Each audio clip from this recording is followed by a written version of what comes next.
Good morning, everyone. Good morning. It's a glorious end of August day for us. And today I'm going to be talking about corn. The corn is just in all the supermarkets these days, certainly where I live, area. And it's, I love it. And I like it in season. And so I'm thinking, well, let's talk about corn. Where did it come from? And it's kind of interesting, the history of corn. So before we get started, let's just connect with the earth where all our food comes from. And just appreciate the earth, the sun, and the farmers who grow our food. And it's wonderful when we can go to the local markets and actually buy from the farmer. You get to talk to them and have fresh, fresh food. So it is summertime, certainly in the uh, north of the equator, and fresh corn is ready, barbecued or boiled, and covered with butter, salt and pepper, or your favorite spices, and away you go. And corn's evolved over the last 10,000 years when ancient farmers took the first steps in growing corn when they chose which kernels to plant from the wild grass, and it was called teosinte. And this selection process manipulated the ancestors of this grain and developed and domesticated the corn that we know today. And teosinte is still growing in Mexico, and the ear is only 2 to 3 inches long with 5 to 12 kernels compared to today's 12-inch corn that boasts up to 500 kernels.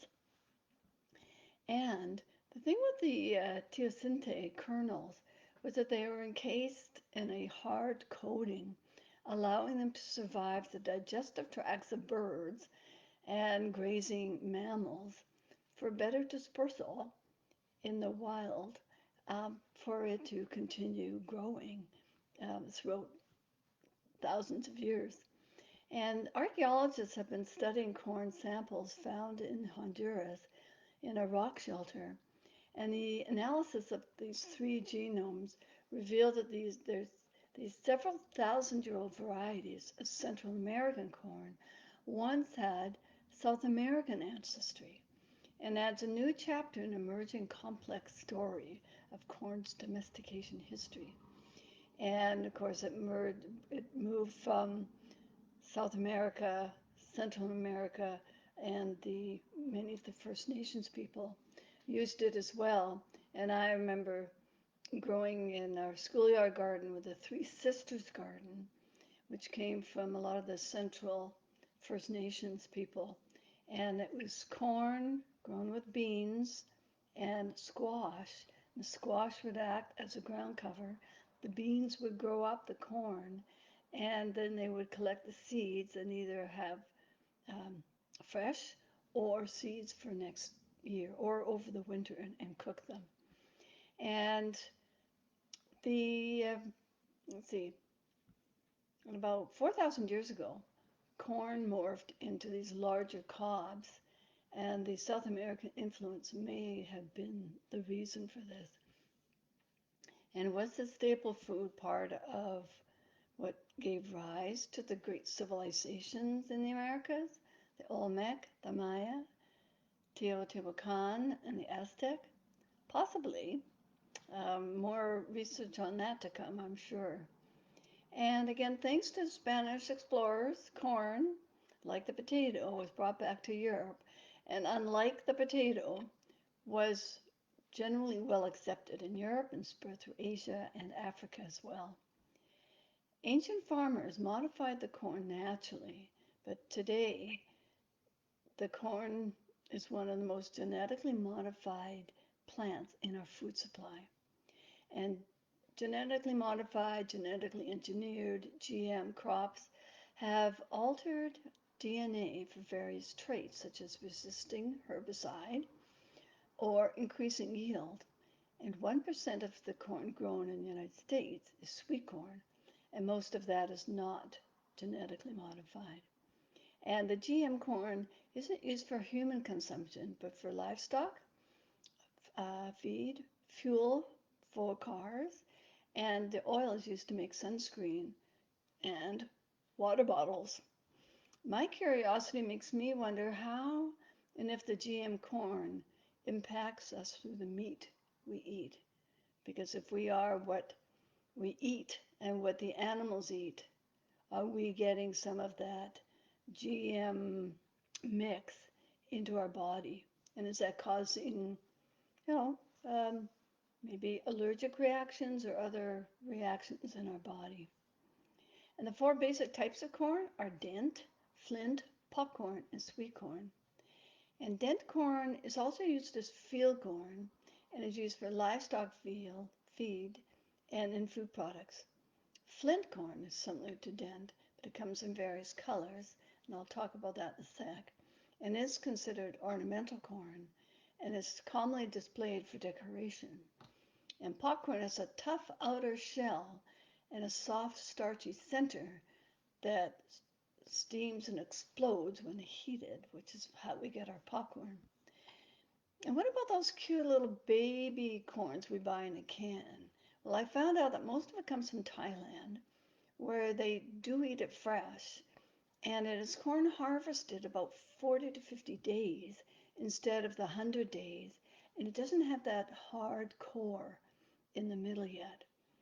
And so the flint corn is also known as Indian or calico corn, and it is indeed edible. And what I found was most of it seems to be ground into flour.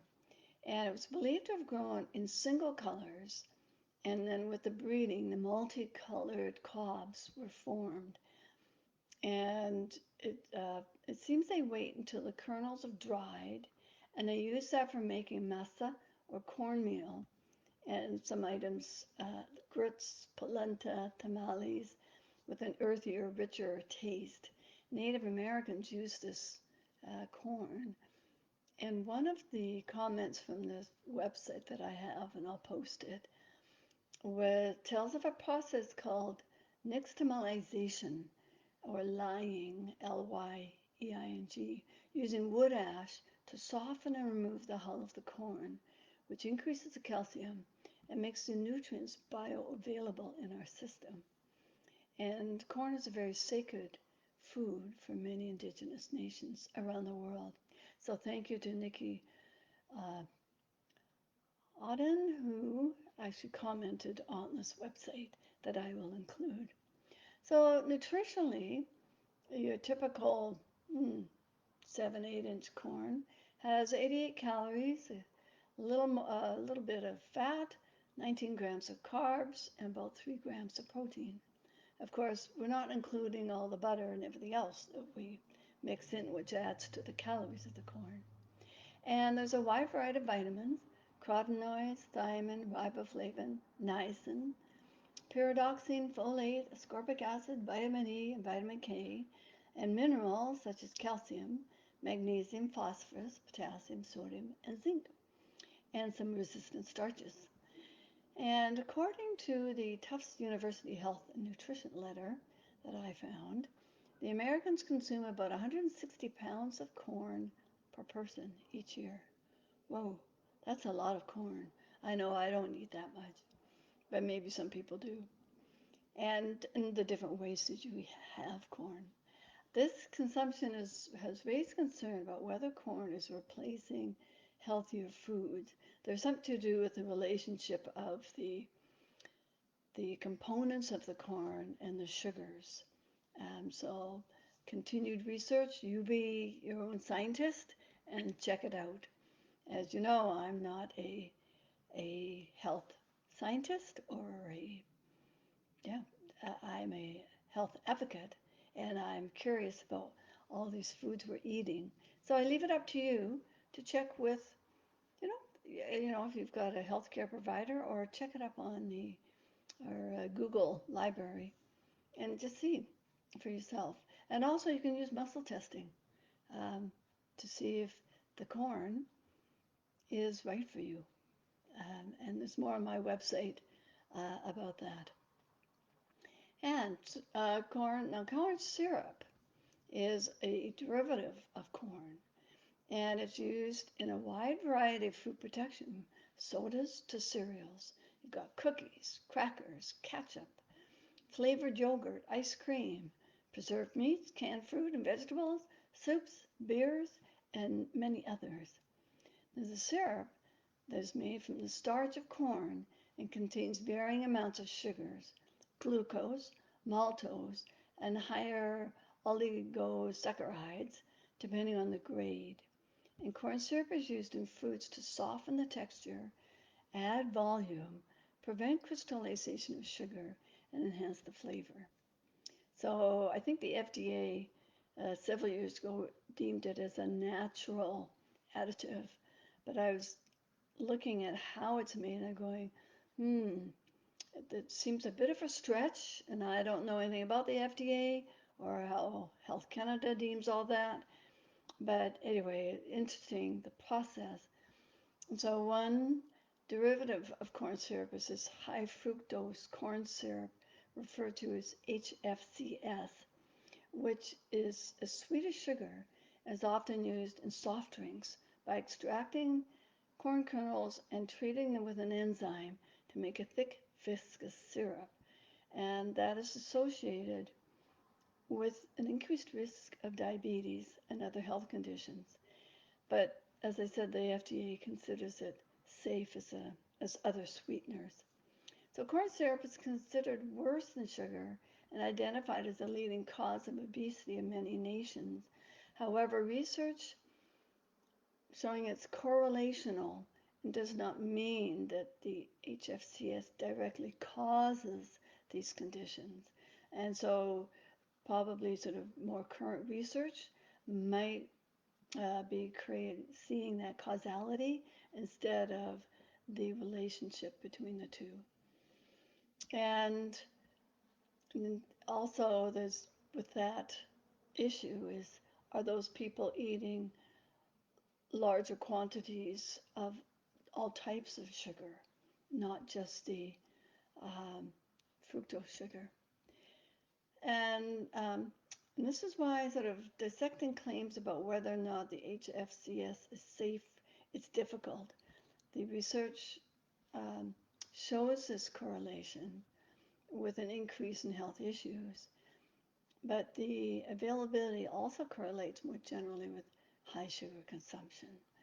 So some of the most common sources include soda, sweetened desserts, juices, packaged fruit, condiments, salad dressings, prepackaged meals, granola, nutrition bars, peanut and other butters, and some bread and wheat. So read your labels and pay attention to the different kinds of sugar. There's over 60 names for artificial sugars. So how is corn syrup actually made? I was curious. How do they do that? So cornstarch is converted into an ordinary corn syrup through a process called acid hydrolysis. In the process, the wet starch is mixed with a weak solution of hydrochloric acid and is heated under pressure. The hydrochloric acid and the heat break down the starch molecules and convert them into a sugar. The hydrolysis can be interrupted at different key points to produce corn syrups of varying sweetness. The longer the process is allowed to proceed, the sweeter resulting syrup. Now, to produce corn syrup with a fructose level above 50%, you've got syrups, they come out at 42%. It's passed through a series of fractionation columns, which separates and holds the fructose content. The separated portion is 80 to 90% fructose, and that's flushed from the columns with deionized water. And a portion of this is retained and sold for use in light foods, where only a small amount of liquid sweetener is needed. The remainder is blended with other 42% fructose syrup to produce a 55% fructose syrup, which is used in soft drinks, ice cream, and frozen desserts.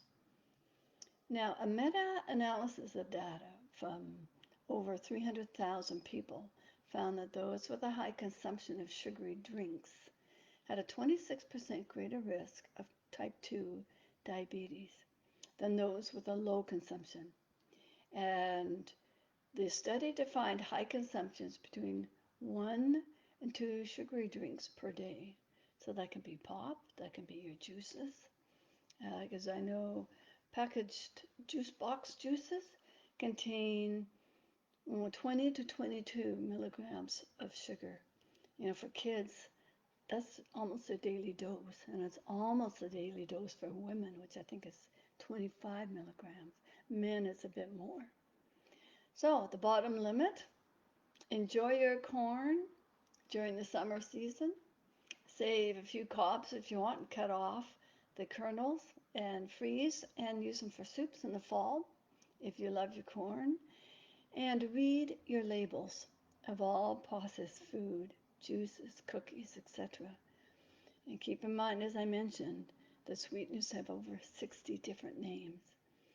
And just be aware that that is what's in your processed food of all kinds. So check it out. You be the conscious eater and and living consciously. What do you want to put into your body? Do you want to know what's in it and just eat fresh, wholesome food? Once in a while, I do. I have packaged food, but I'm always checking the label. And boy, if those words in there I don't understand, I don't know. Or you look at the ingredients and you see this, it's like a paragraph. I'm going, no, my automatic reaction is just to put it back on the shelf. Now, for our Canadian listeners, some good news. All sugars in a product need to be considered as a collective sugar and will be listed as the most or largest amount. And so those products that have sucrose, fructose, honey, sugar, corn syrup, etc., will have to combine all those into one sugar category. And more than likely, some of those will be at the front or the top of your ingredient list because certainly in Canadian packaging laws, whatever is labeled first is the most in that product. So that's coming around December of 2022. So once in a while, Health Canada does some smart moves. So I'm grateful for that because then you really will know what is in those processed foods that you're eating. So that's good news for us. So let's have a little magnificence cards and just to set off our day. For some of you, it's actually Monday, and today here it's Sunday. So let's pick yellow because of our corn. Although with a multicolored corn, I could be picking blue, red, purple. I think I saw some green on a corn. Oh my gosh, there's all sorts of different colors. So no longer just put it on your table for Thanksgiving. It's edible. And let them dry out and make your own mesa flour. So a yellow one, it says, I am grateful. And I am indeed grateful. Grateful for you listeners, grateful for my family, grateful for the food that I have on my table and all the farmers that work so hard from dawn to dusk to get it to our table. And especially thanks to those who are growing organic food, because that whole concept of living eating organically and honoring the soil and all the microbiome in the soil that does not thrive with pesticides and even certain fertilizers actually destroys all those billions of microbes in the soil. So it says, I am emotional. And I am sometimes. I share how I feel with others. And that's important. It's important to share your emotions. And then they know how you feel, what's going on inside you, and you get to talk about it because that's important to be able to do that. And then you move forward with that. So, namaste. Blessings to all of you. If you want to contact me at any time, you can go through my Facebook page or my email is rosiesjoy11 at gmail.com. Bye for now.